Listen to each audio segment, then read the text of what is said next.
Hi, ഈ കറി എങ്ങനെ ഉണ്ടാക്കുന്നതെന്ന് നോക്കിയാലോ. ഒരു ചട്ടി അടുപ്പിൽ വെച്ചു, എണ്ണ ഒഴിച്ച് കൊടുത്തു. എണ്ണ ചൂടായി വന്നപ്പോൾ കടുകിട്ട് പൊട്ടിച്ചു. അതിലേക്ക് ഉള്ളി, പച്ചമുളക്, തക്കാളി, ഇഞ്ചി, വെളുത്തുള്ളി ഇത്രയും സാധനങ്ങൾ ഇട്ട് കൊടുത്തു. നന്നായിട്ടൊന്ന് ഇളക്കി കൊടുത്ത് ഒന്ന് വഴറ്റിയെടുക്കാം.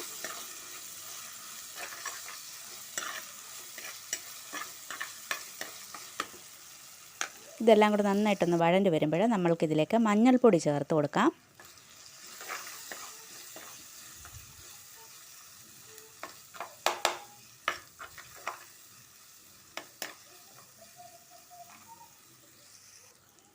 ഇനി നമ്മൾക്കിതിലേക്ക് മല്ലിപ്പൊടി ചേർത്ത് കൊടുക്കാം.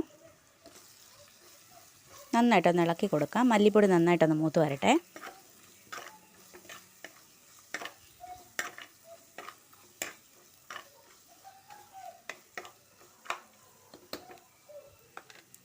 മല്ലിപ്പൊടി നന്നായിട്ട് മൂത്ത് വരുമ്പോൾ മുളക് പൊടി ചേർത്ത് കൊടുക്കാം.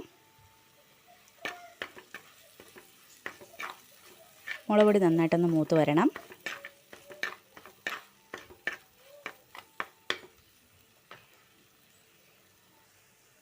ഇപ്പോൾ ഇതാ മുളക് പൊടിയൊക്കെ നന്നായിട്ട് മൂത്ത് വന്നിട്ടുണ്ട്.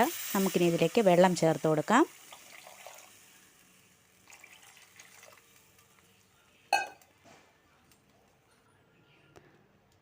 ലേശം ഉപ്പിട്ട് കൊടുക്കാം.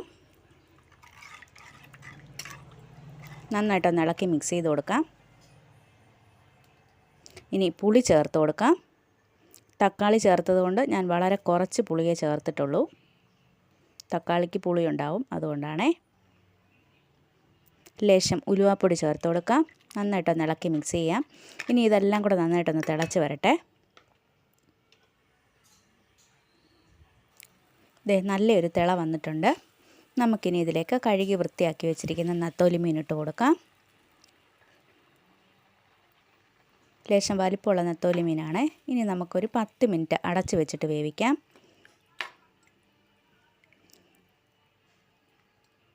ചെറിയ മീനായതുകൊണ്ട് പെട്ടെന്ന് വെന്ത് കിട്ടും.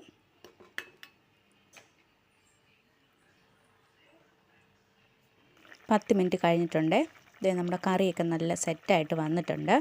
ഇനി നമുക്ക് ഇതിലേക്ക് അരച്ച് വെച്ചിരിക്കുന്ന തേങ്ങ ചേർത്ത് കൊടുക്കാം. പച്ച തേങ്ങ അരച്ചതാണ്. നമ്മൾ നെത്തോലി മീൻ പച്ചക്കറിയാണ് വെക്കുന്നത്.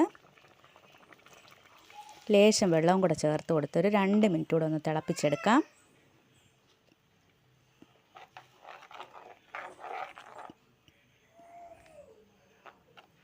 ഇനി നമുക്ക് അടച്ച് വെച്ചൊരു 2 മിനിറ്റ് തിളപ്പിക്കാമേ. 2 മിനിറ്റ് കഴിഞ്ഞിട്ടുണ്ട്. ഞാനൊന്ന് കോരി കാണിച്ചു തരാം. നമ്മുടെ കറിയൊക്കെ നല്ല സെറ്റായിട്ട് വന്നിട്ടുണ്ട്. മീനൊന്നും ഉടഞ്ഞു പോയിട്ടില്ല. നല്ല കുറുകിയ ചാറോട് കൂടിയിട്ടുള്ള സ്വാദിഷ്ടമായ മീൻ പച്ചക്കറി. വീഡിയോ ഇഷ്ടപ്പെട്ടാൽ ലൈക്ക് ചെയ്യണം, ഷെയർ ചെയ്യണം, സബ്സ്ക്രൈബ് ചെയ്യണം.